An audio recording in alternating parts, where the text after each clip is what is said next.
Rehoboam was a king in the Bible from the Old Testament.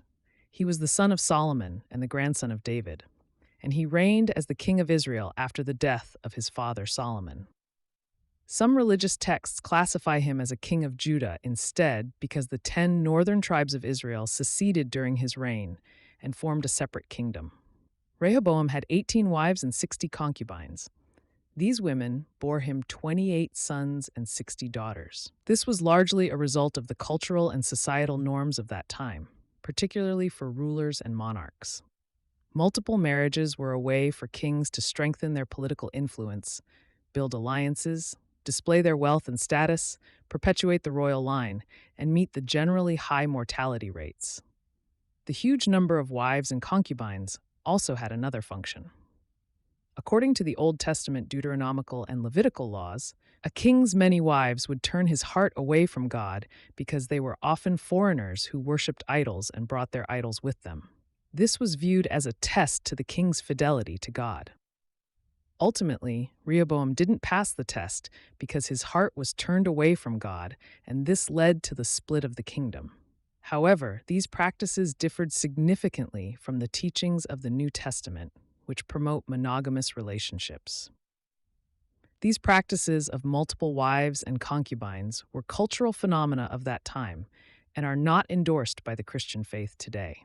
It's also important to note that their practice brought a lot of problems and conflicts, which the Bible records in detail.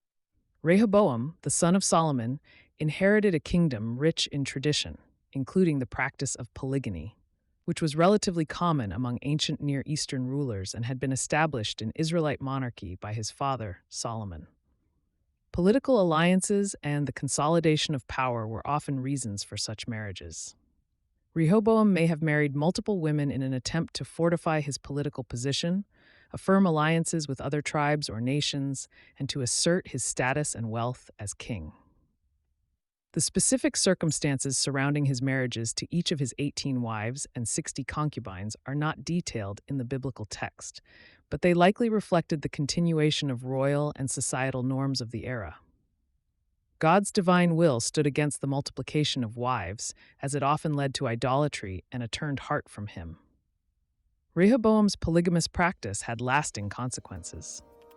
The divided allegiance in his household potentially led to strife and competition among his progeny. The sheer number of offspring complicated succession and may have seeded future conflicts. Additionally, God's covenant with David required faithfulness, and deviation from the divine ideal of monogamous marriage, as taught in the creation account, would lead to repercussions, both spiritually and politically.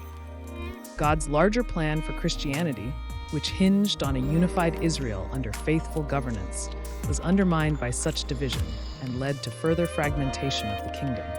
The biblical account of Rehoboam's reign, including his multiple wives, offers a cautionary tale on the risks of diverging from God's guidance for marriage and family life.